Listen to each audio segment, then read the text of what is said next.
বিয়ে মানেই উৎসব, খুশির হাওয়া। তবে যদি সেই খুশির দিনে ছড়িয়ে পড়ে সামাজিক সচেতনতার বার্তা, তবে তা নিঃসন্দেহে অনন্য উদাহরণ হয়ে ওঠে। এমনই এক ব্যতিক্রমী ঘটনার সাক্ষী থাকলো পুরুলিয়া জেলার মণিপুর গ্রাম।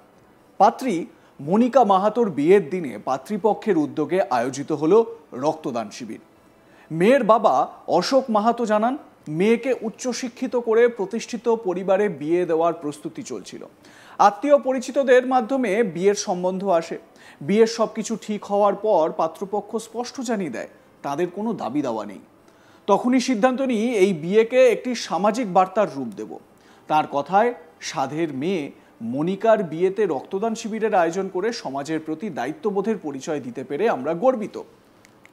আগদহলি স্বেচ্ছাসেবী সংগঠনের সহায়তায় এই শিবির সফলভাবে সম্পন্ন হয়েছে। স্থানীয় বাসিন্দা থেকে আত্মীয় স্বজন সকলেই এই উদ্যোগের প্রশংসা করেন। এক অভিনব আয়োজনের মাধ্যমে রক্তদান নিয়ে সচেতনতার বার্তা দিল এই বিয়েবাড়ি, যা আক্ষরিক অর্থেই আমাদের সমাজের কাছে একটা শিক্ষাও বটে। তো এই পরিবারের সদস্যরা তারা কি বলছেন, মানে এই পরিবারের এক সদস্য, তার বক্তব্য কি, আসুন শোনাই।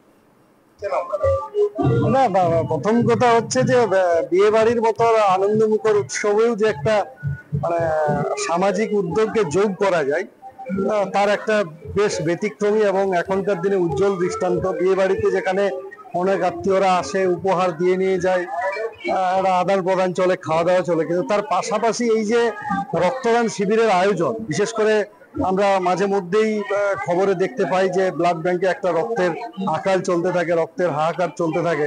তো সেখানে তারা যে একটা উদ্যোগ নিয়েছে যে বিয়ে বাড়িতেও রক্তদান করে, মানে বেসিক্যালি মানুষজনকে উদ্বুদ্ধ করা যে কি করে আরো রক্তদান বেশি করে করবে। এবং এখানে এসে যা দেখা গেল যে মানে রক্তদাতার যা সংখ্যা, সেখানে মেয়েদের রক্তদান করেছে এইরকম সংখ্যাটা বেশ উল্লেখযোগ্য। তো সেটা একদিক থেকে ভালো। একদিক থেকে যেরকম এই বিয়েটা হলো, এখানে কোনো পণ দেওয়া নেওয়ার বিষয় নেই, যেটা আমাদের একটা সামাজিক ব্যাধি। আরেকটা সামাজিক কাজের রক্তদান, যারা রক্ত জোগাড় করে বা যে বাড়ির পেশেন্ট হসপিটালে ভর্তি থাকে বা যাদের রক্তের প্রয়োজন হয়, তারাই ঠিক বোঝে যে রক্তদাতা জোগাড় করতে কতখানি মানে খড় পোড়াতে হয়, কতখানি কষ্ট করতে হয়, ছোটাছুটি করতে হয়, কালঘাম ছুটে যায়। তো সেই জায়গায় দাঁড়িয়ে বিয়ে বাড়ির দিনে রক্তদান শিবিরের আয়োজন করাটা মানে বেশ অভিনব, ভালো, এবং এইরকম ভাবেই চারিদিকে আরো বার্তা ছড়িয়ে পড়ুক, সবাই সমাজের পাশে দাঁড়াক, এটাই আর কি।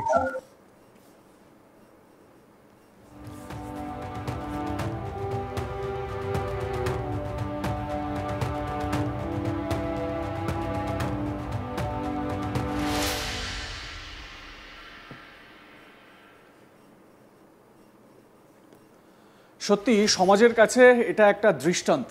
বিয়ে বাড়ির আসর, বর কনে তাদের নতুন জীবনের সূত্রপাত করছেন, আর সেখানেই এত মহান একটি কাজ। এ বিষয়ে আমার সহকর্মী সত্যজিৎ ব্যানার্জি তার প্রতিবেদনে কি বলছেন শোনাবো। বিয়ে বাড়িতে যেন রক্ত ঋণ শোধ করল মাহাতো পরিবারের কনে পক্ষের প্রতিবেশী এবং আত্মীয় স্বজনেরা। এমনটাই দৃশ্য দেখতে পাওয়া গেল পুরুলিয়া জেলার মণিপুরে। পুরুলিয়া জেলার মণিপুরের মাহাতো পরিবারের যে কনে পক্ষ এবং বর পক্ষ, অর্থাৎ নবদম্পতি, বিয়ের নবদম্পতি, তারা বিশেষ উদ্যোগ গ্রহণ করেছিল বিয়ে বাড়িতে রক্তদান শিবির করার জন্য।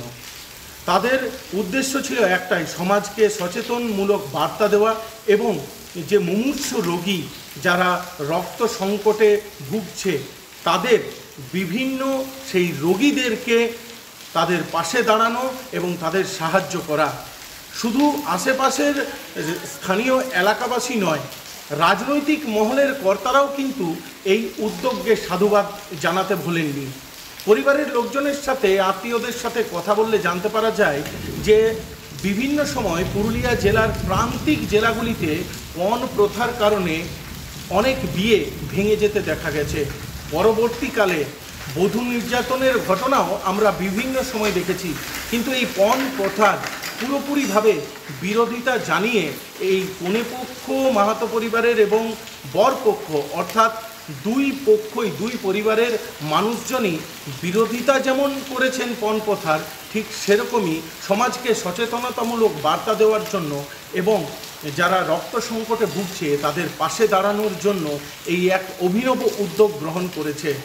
আমরা দেখেছি পুরুলিয়া জেলায় অর্থাৎ দেবেন মাহাতো যে মেডিকেল কলেজ রয়েছে, কিছুদিন আগেই যখন প্রখর গ্রীষ্মের দাবদাহ চলছিল সেই সময় ব্লাড ব্যাংকের রক্ত সংকট দেখা দিয়েছিল এবং তারপরেই দেখা যায় বিভিন্ন স্বেচ্ছাসেবী সংস্থা থেকে শুরু করে পুরুলিয়া জেলার বিভিন্ন ক্লাব সংগঠনগুলো এগিয়ে আসে এই রক্তদান শিবির করার জন্য। আজ বিয়ে বাড়িতে শুধু খাওয়া দাওয়া নয়, শুধু হই হুল্লোড় নয়, এই রক্তদান করে সমাজকে এক সচেতনতামূলক বার্তা দিয়ে গেল এই নবদম্পতি।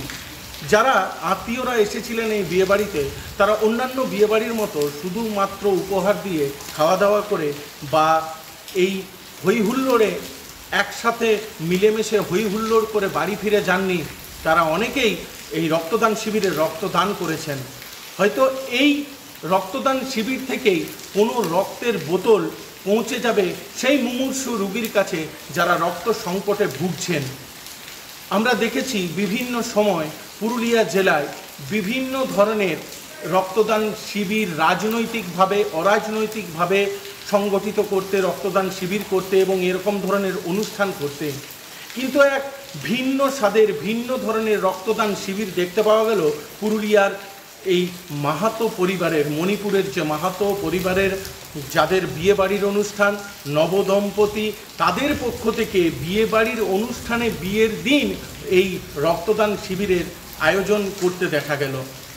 শুধুমাত্র এলাকাবাসী নয়, এই খবর ইতিমধ্যেই চলে গেছে জেলার বাইরে এবং সমাজ মাধ্যমের মাধ্যমে জেলার বাইরে থেকেও মানুষজন সাধুবাদ জানাচ্ছে। এই বিভিন্ন যে সমাজসেবী সংগঠনগুলো তারাও সাধুবাদ জানাচ্ছে এই মাহাতো পরিবারের যারা রয়েছেন, নবদম্পতি রয়েছেন, যারা দুই পরিবারের পক্ষ থেকে যারা এই অনুষ্ঠান অনুষ্ঠিত করেছেন তাদেরকে। এখানে প্রায় 50 বোতলের মতো রক্ত দান করা হয়েছে বলে জানা যায় যারা স্বাস্থ্য শিবির থেকে এসেছিলেন তাদের কাছ থেকে। শুধু পুরুলিয়া জেলাতেই নয়, তারা প্রত্যেকটি জেলায় প্রত্যেকটি গ্রামে তারা চাইছে এইভাবে সমাজ সচেতনতামূলক বার্তা দেওয়ার জন্য, মানুষের পাশে থাকার জন্য প্রত্যেকেরই এরকম পদক্ষেপ নেওয়া দরকার।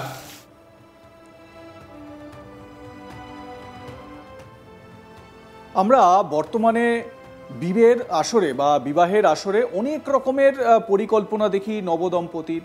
ডেস্টিনেশন ওয়েডিং, কেউ দূরে কোথাও গিয়ে সেখানে বিয়ে করতে চান, অনেকে তো আবার এই মুহূর্তে বিদেশে পাড়ি দিয়েও বিয়ে করেন পাহাড়ি এলাকায় কোনো একটা আইল্যান্ডে। কিন্তু এই যে বিয়ের আসরটা বাংলার বুকে তৈরি হলো, সেটা সত্যি এক দৃষ্টান্ত। আপনাদের মতামত কি জানাতে ভুলবেন না। দেখতে থাকুন আজ তাক বাংলা, সাবস্ক্রাইব করুন আমাদের ইউটিউব চ্যানেলটি, বেল আইকন প্রেস করুন নোটিফিকেশন পেতে।